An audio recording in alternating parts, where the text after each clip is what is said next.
I thank you for what you have for us this morning, what you've laid on Elmer's heart. God, I pray that you would give him words, give him discernment and wisdom, and may we all hear from you. Amen. Amen. There is children's church today, actually. Thank you, Michelle.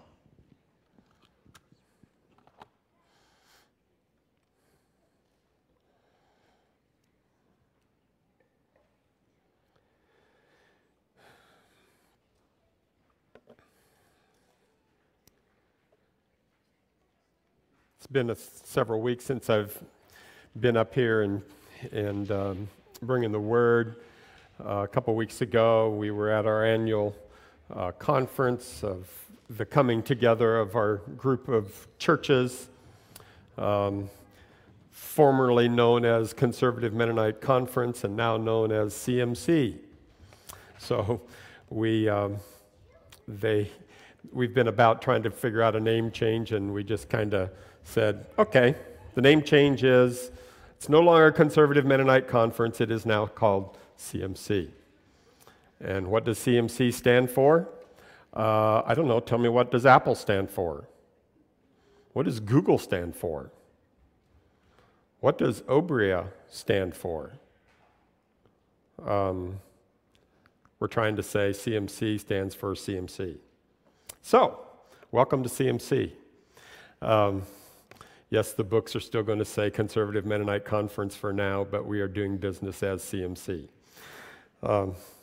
It's been a big deal, and it's like, so many things. When it's time to change something, you get all about the change, and you forget to get on with what you're supposed to get on with. And we've said, okay, enough of that. It's time to get on with what we're supposed to get on with. What we're supposed to get on with is multiplying the kingdom, multiplying churches, multiplying what God is doing on the face of the earth. And so that's what we want to be about. And I was relieved to see that we spent a bunch of time working on multiplying, talking about planting churches, talking about discipleship, talking about evangelism, and just being out there to share what God is doing in our lives. And I love the conference. It's a great conference and lots of good stuff going on.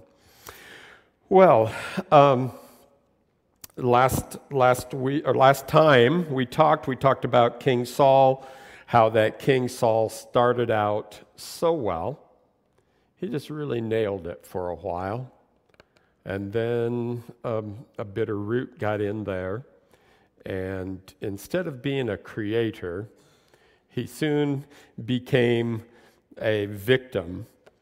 And we've been talking about this little gizmo here where we got the victim triangle. It's made up of the victim, the persecutor, and the rescuer. The victim is, oh, poor me, what can I do, what can I say? It's just all of life sucks, or at least close to it. And the persecutor says, well, if it didn't, I'll make sure it does. And it just kind of heaps it onto you. And if you're already in the victim mode, and you might be in the victim triangle and not feel like the victim, but just be the persecutor. And you think it's your job to make sure that things stay in alignment there. And then if you're like some of the rest of us, you're the rescuer. And it's like, things are bad, I know, but let me help you out. And so we rescuers want to come in and make your life a little better. We don't really take you out of the victim mode necessarily, because it's kind of handy to have you there. If I'm a rescuer, I need to have somebody to rescue. But we bring encouragement in your victimness. But the name of the game is to get out of that. Oops, sorry, here, let me go back. Hit the wrong button. Is to make a shift over to the empowerment triangle, where you're a creator, and you're also a challenger, and you're also a coach. And the creator believes that you can do it. I can do it. God has called us and made us to be in his image. All of us. And he is the creator. He is very creator. And one of the key things about the creator is we see the creatorness or the image of God in each other. And so we challenge that in a good sort of way. We bring out the best of the other. We coach each other. We help each other get there. Now, is this the godly diagram? Not necessarily. I don't find it in the Bible. It's just for me, it's a helpful tool to look at it. But sometimes from over here, victim mode, to the creator mode is a long journey in here. And sometimes we start out and then we fall back. And this little triangle goes around in the circle and around in the circle. I'm a rescuer until you just refuse to be rescued. Now, well, poor me, you poor sucker, you don't want help. I ain't going to help you. In fact, I'll heap it on you a little bit. So you just go around in the circle, one way or the other, from victim to rescuer to persecutor to victim to persecutor to rescuer to victim, and you go around in the circle, and you're stuck there, okay? Well, the name of the game is to get out of that, heading for here. And the last time we were together, we kind of determined that you got to start with the end in mind. If you don't target out here, you're just going to keep going around in circles in here. So the end in mind is that you do want to be a creator. You are a creator. You focus on being a creator instead of focusing on how bad life is. Well, I've been enjoying reading the life of David over these past few weeks, and the sermon just gets longer and longer and longer. And I'll try not to make it be that for you today, but we may break into it at some point and say, okay, that's enough for today. Or we may try to get through it. But so we have David, who's this shepherd boy, and Samuel comes along and anoints him to become the king. And so what I want us to do is just kind of watch David, because I happen to believe that David is basically a creator. He somehow has the ability to be a creator. Now, if you do like I do, and I read the Psalms, you realize that David is not always in creator mode. Sometimes it looks like he is really the poor old victim over here. And I'm glad that we have the Psalms, because just because you're a creator and challenger and coach doesn't mean that you don't feel. Feelings belong here as well as there. And we have the Psalms, and they remind us of that, and I love it. David just gets real in the Psalms. But as I look at the life of David and what he's living, I really see him as mostly creator, challenger, coach. That's who he is. He has a way of operating that comes out of creator mode. He's challenger, he's coach, he's creator, and he does a great job with it. So I just want to pay attention to his attitude and some of those things that he does well, and maybe not so well. So David and Goliath, he meets up with Goliath, and David says to Saul, he says, "Don't let anyone lose heart on account of this Philistine. Your servant will go and deal with him." You know what? I'm thinking creator here. I've been a creator on the hillside. I know what it is to kill the bear. I know what it is to kill the lion. I know what it is to kill the Goliath. So don't lose heart. David takes off running towards the enemy. That's what creators do. As the Philistine moved closer to attack him, David ran quickly toward the battle line to meet him. He went towards the end in mind. So they're not going to have these Philistines, these uncircumcised people, blaspheme the God of creation. David didn't think more highly of himself than necessary. David said to Saul, "Who am I, and what is my family or my father's clan in Israel, that I should become the king's son-in-law?" It's like, I didn't ever really dream of that. I was out on the hillside. I was shepherding sheep, and it was not. He did ask, so what's to be given to the guy who kills Goliath? It's all right to get your reward for what you do. It's okay. There are rewards for being creators, big rewards. And David, it's okay that David thought that. 1 Samuel 23. While David was at Horish in the desert of Ziph, he learned that Saul had come out to take his life.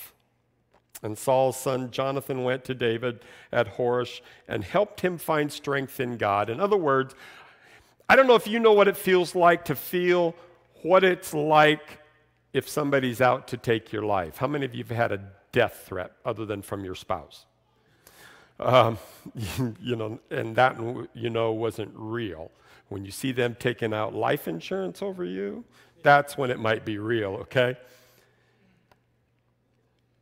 There's been a couple times when people have threatened my life. Were they serious? Just serious. I thought they were just serious enough that I actually locked my doors overnight. That's about twice out of how many years of my life. It's not a very good feeling. David felt it. The king of Israel is out to take his life. And Jonathan, the king's son, came to him and helped him find strength in God. Don't be afraid, he said. My father Saul will not lay a hand on you. You will be king over Israel. This is a prophetic word. And I will be second to you. Didn't make it. But he didn't intend to be first man. He knew David would be first man. Even my father Saul knows this. And they made a covenant together. Jonathan went home, but David remained at Horish. So I would just say a piece of creator mode is get next to a coach.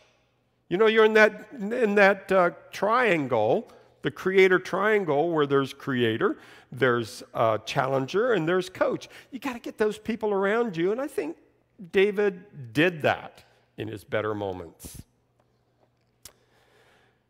So David has these opportunities to kill King Saul.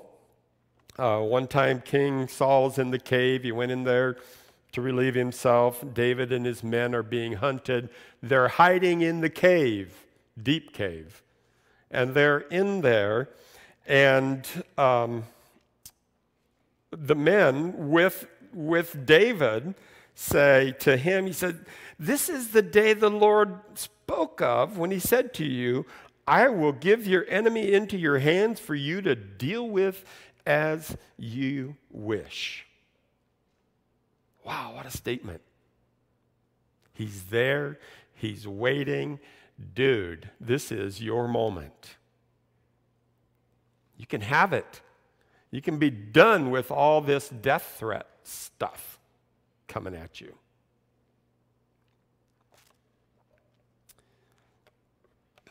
Then David crept up unnoticed and cut off a corner of Saul's robe. Lets him go. Wow. Lets him go. He did just as he wished. thing about creators, they are so about the end in mind that they get in touch with what their wishes are. Part of the journey is being careful with your wishes. What is it you wish? Because most of us pursue that. There are those moments, like I tell my wife, I just wish I could lose weight. And she says, no, you don't. Because if you really did, you would. She's mean. But it's kind of true, isn't it? Shucks, anyway. Oh, well. And then there's the other time where King Saul is sleeping. He's out there chasing David, and he's sleeping, and David takes Abishai, and they go right into the middle of the camp, and there's Saul sleeping. Abner's right there with him, and the Lord has helped him out a little bit. It said he put a deep sleep on them all. I mean, he's going into thousands of men. And he comes in there and he takes the sword that's sticking there beside Saul and he grabs his water jug and then goes off in the distance and says, Hey, Abner, what kind of guy are you? You didn't even watch your master. Could have killed him. It wasn't quite fair. God was on his side. And of course, Saul, he's all repentant, and David, you're a better guy than me, and blah, blah, blah. Creators start with the end in mind, and they advance toward the enemy. They don't get all egocentric. Who am I? Who am I that I should get the king's daughter? They let others help them. Jonathan comes along. David didn't have to trust Jonathan, but he did. They stay away from the victim triangle.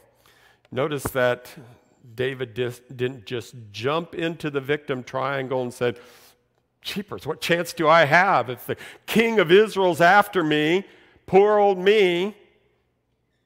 I'd be a great guy if it wasn't for the king. He didn't jump into victim mode. He didn't jump into blame mode. And that's a tough one sometimes. And he didn't become the persecutor. He had the opportunity. Man, he had the opportunity to persecute Saul. But he had this thing that he said, I will not lift my hand against the Lord's anointed. He somehow had the end in mind enough to know two things. One is that Saul was the Lord's anointed. He was the one chosen by God to be the king. And if he thought about the end in mind, he also recognized that he also is the Lord's anointed. So, if you want to throw stones at the Lord's anointed, just remember that you also are the Lord's anointed. That's good. You are the Lord's anointed. Creators see that they are the Lord's anointed. I am the Lord's anointed to preach, to teach, to pastor. You are the Lord's anointed to milk cows, if you will, to treat water systems, to dig ditches, to mow lawns. What else? To build houses, buildings. I mean, I could just go on. To nurse. Thank you. I'm glad you're anointed for the job. All sorts of them. The rest of you as well. All right. Fix cars. Thank you.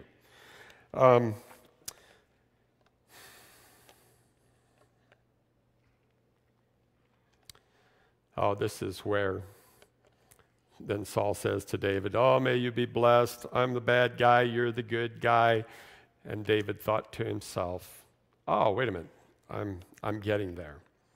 This passage, this is right after David takes the sword And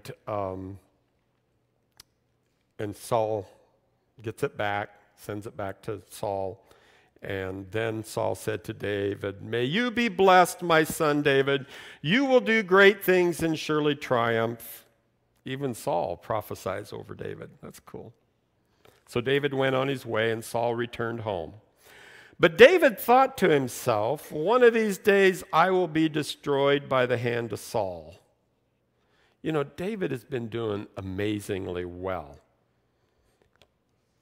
I mean, he's had King Saul on his tail ruthlessly. He's had a couple opportunities to take King Saul right out. But he's got this inner resolve that I will not lift my hand against the Lord's anointed. And then even then, the men come to him and say, "Do as you wish. He's right here. You got him." And David does what he wishes to do, which is to spare him. And I got this thought that says, when you have the freedom and power to do as you wish, you've got the ability to do what you wish. You've got the money, you've got the clout, you've got whatever it takes to do what you wish you could do. That's the moment you get to figure out who you really are.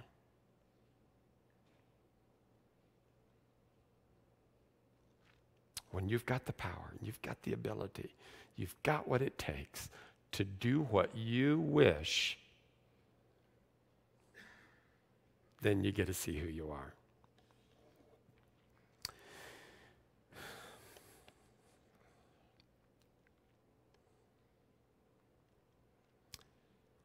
So, creators do all that. They don't become persecutors. And they inquire of the Lord. It's a novel thought, but they do. And the thing of it is, this story here about David, that he thought to himself, "One of these days I will be destroyed by the hand of Saul." It's not his finest hour. In fact, I would say it's one of his weakest hours. He'd been hiding from Saul. He became weary, and he decides to flee the enemy. He's been fleeing King Saul through the mountains and through the hills, and, he's just fleeing Saul. But that's because he didn't want to hurt him. But now he's going to decide to flee in another way. And it makes me want to stop and just ask the question, because I think he was in a slump. What do you do when you're in a slump? Have you ever been in a slump? I'm just kind of, I'm so sick and tired of this. Around the mountain, being chased, being dogged. Being dogged and being dogged. I'm just convinced that the Goliath-sized enemy has a slump gun, and he has a zillion of targets, a zillion of bullets aimed at you as the target. And he's got a scope that doesn't quit. And he fires his bullets, but it's not bullets, it's sadness. He takes not lives, just takes your smiles. He inflicts not flesh wounds, faith wounds. Those go deeper. Relationships sour, your skies darken, your nights don't look forward to sunrise, or you spend all night looking forward to sunrise. You just kind of know you're slumped. You feel like you're on your last stand. You feel like you're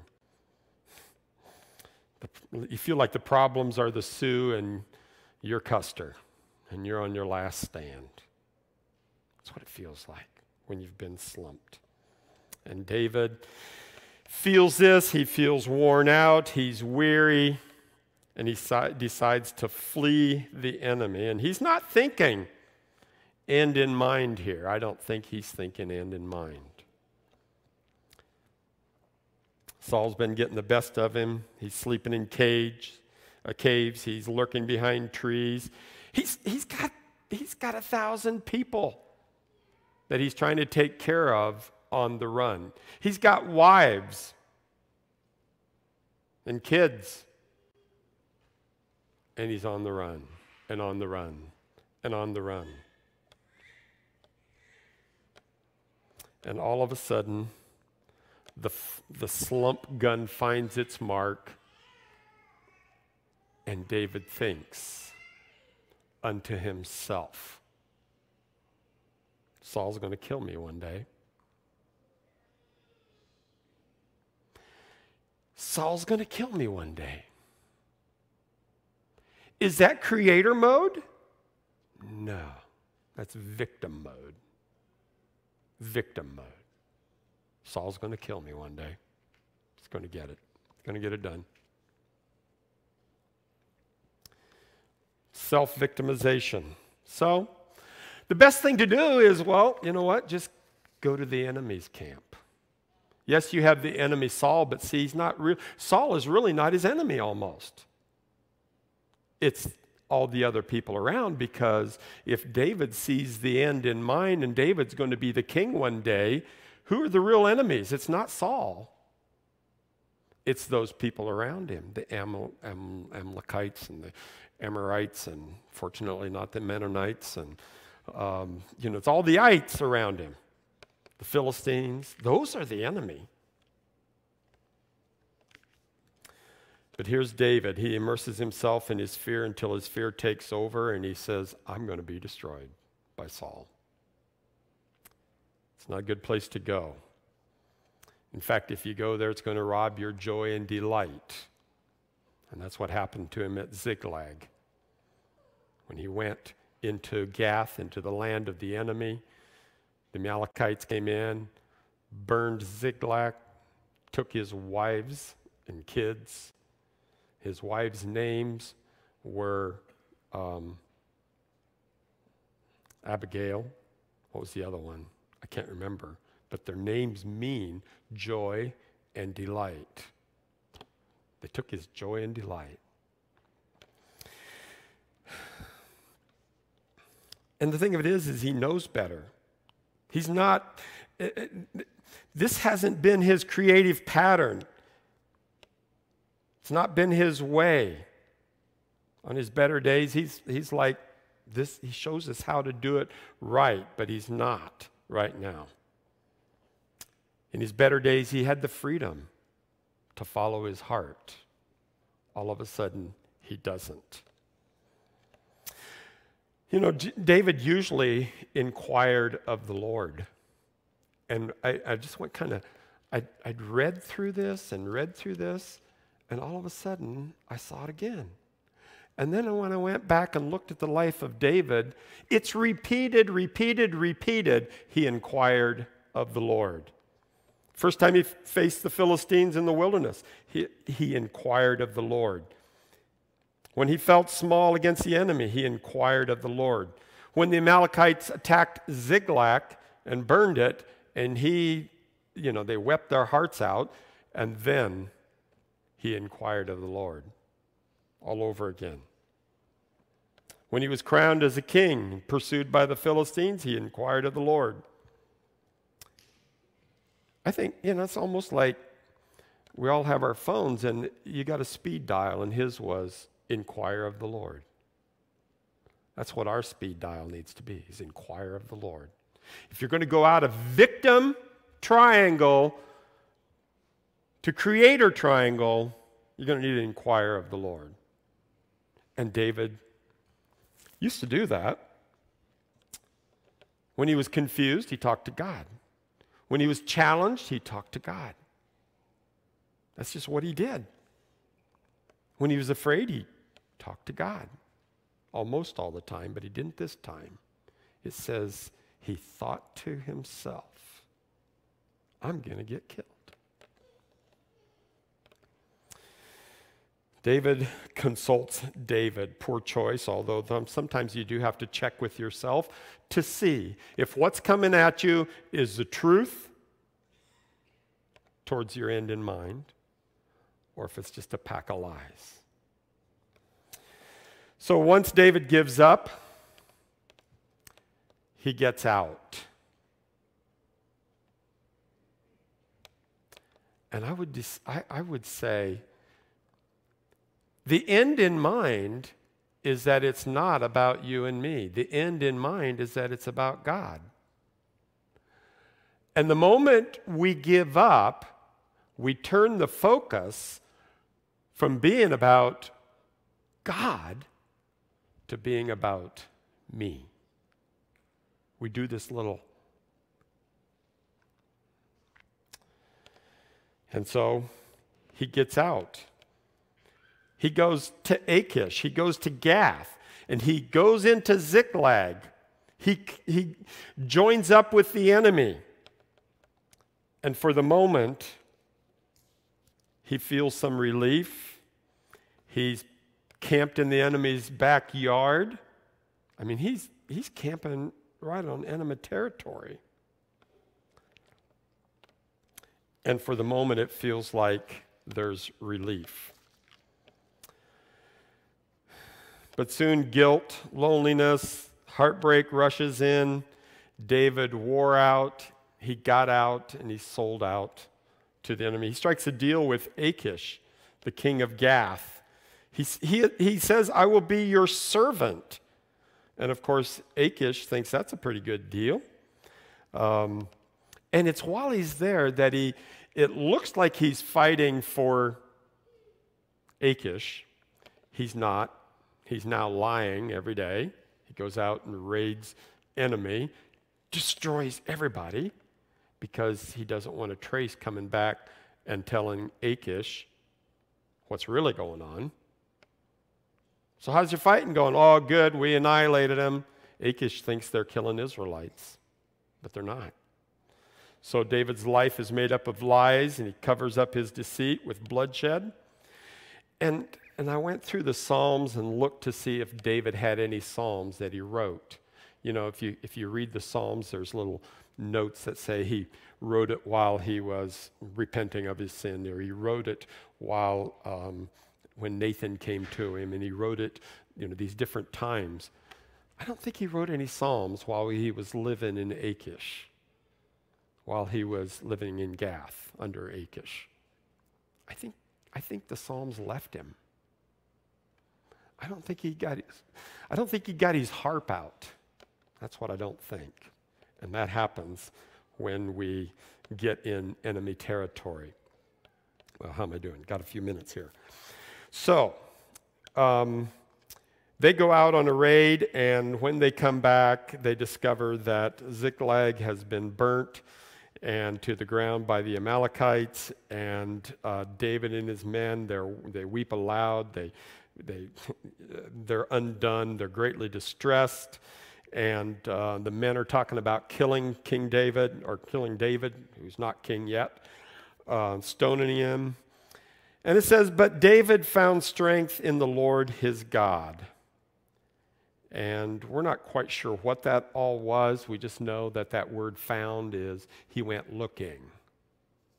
He went looking. It was that kind of found.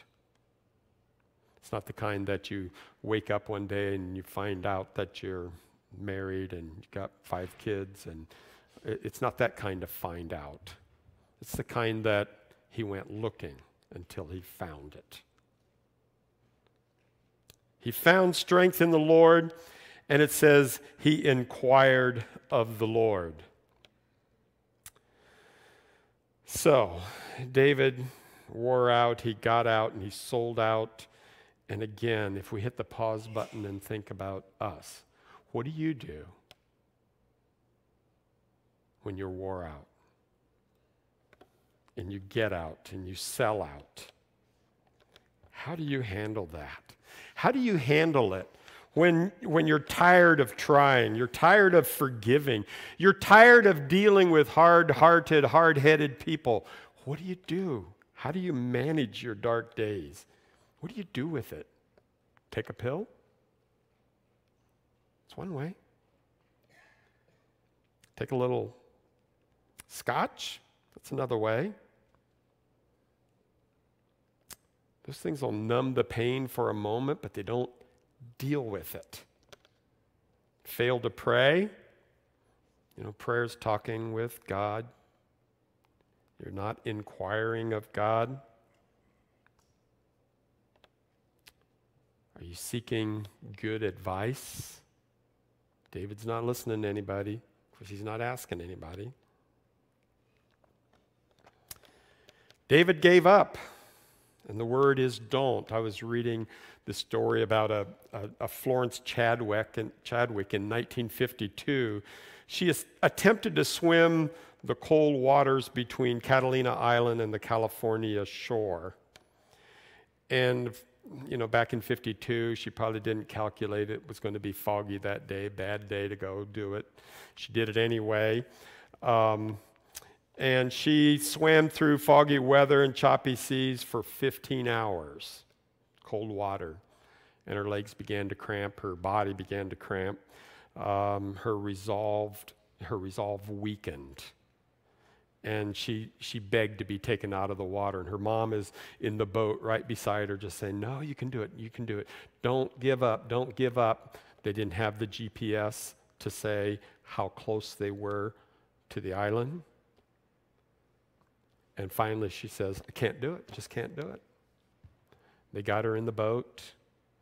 They didn't go very far at all, and then they saw the island coming through the fog. They were half a mile away. Didn't make it. She said, if I could have just seen the island, I could have made it. If I could have just seen the end in mind, I could have made it. What do you do when you're in a slump? Do you look for the end in mind? Or do you say, I can't do this? I can't do it. You just got to stay in the water, stay in the fight, extend grace one more time. They're crazy, they don't deserve it. You give grace one more time.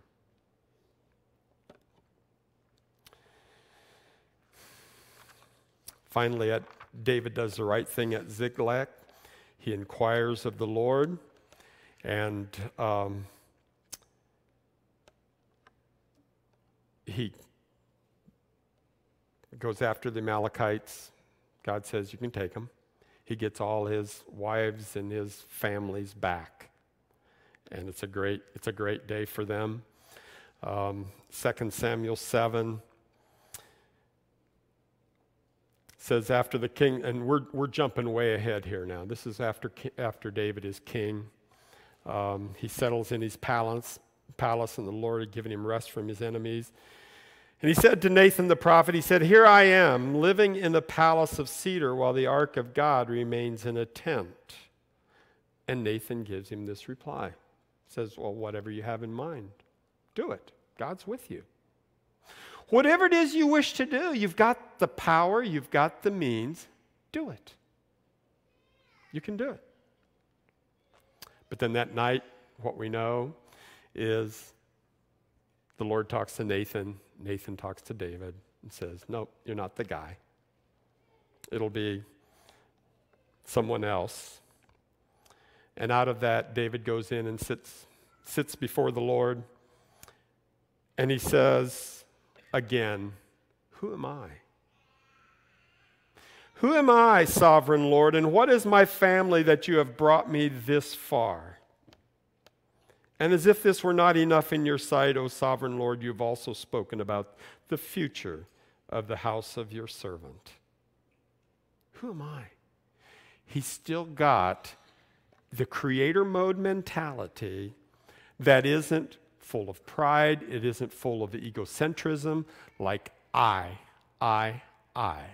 No, he's got this mentality that says, who am I that I deserve this? It's all about you, God. It's not about me, is what I think he carries. So, creators start with the end in the mind. They advance toward the enemy. They don't get egocentric. They let others help them there.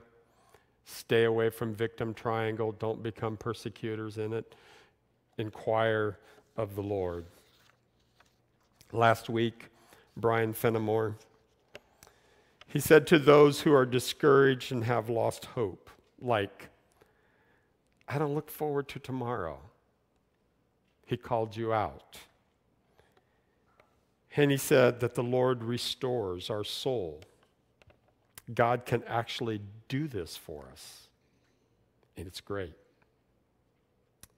He can actually change us from the inside out, is what his word said to you. It's a good word. It's a good word. But you can't live in the victim triangle to get that. You got to keep stepping out and stepping out. So, King David did it right. He came back out of Ziklag. Saul dies. David gets made king. And he moves on. And he does some stuff that's really right. Does some bad things, but he doesn't camp in the bad things. Keeps moving out. Keeps moving out. Horrible thing with Uriah the Hittite. Horrible thing. But he gets out of it. He has the end in mind. He repents. He moves on. That's the way of the Creator. If I think about how to move, this is just a good prayer.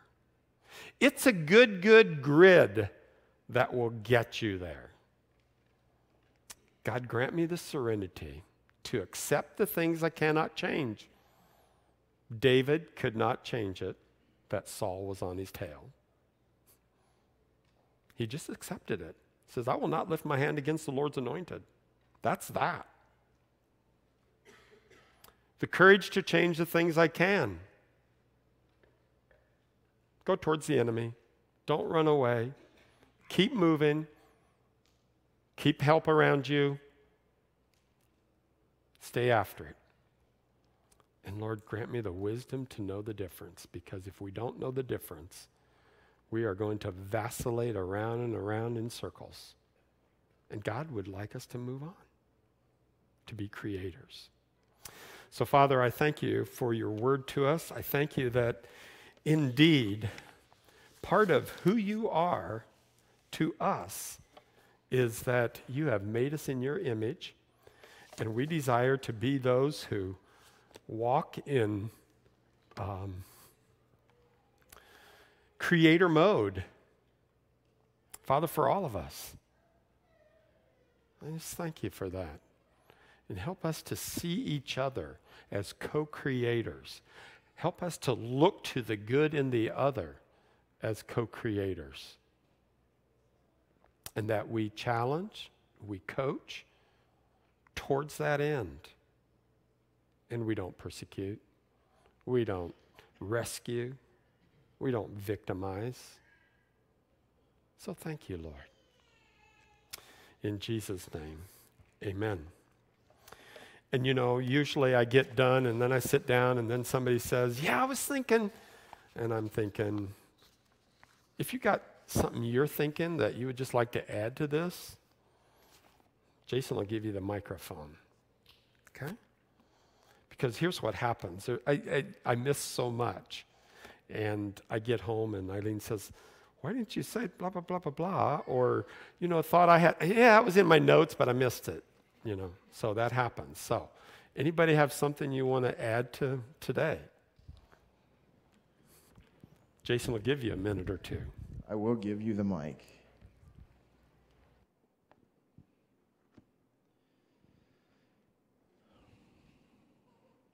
I know for myself, I'm challenged by the need to inquire of the Lord. Seems so elementary, really, but I think it's easy to inquire of our surroundings or inquire of our feelings or maybe by comparing of the people around us. But no, we need to inquire of the Lord. Anyone else have something they want to add?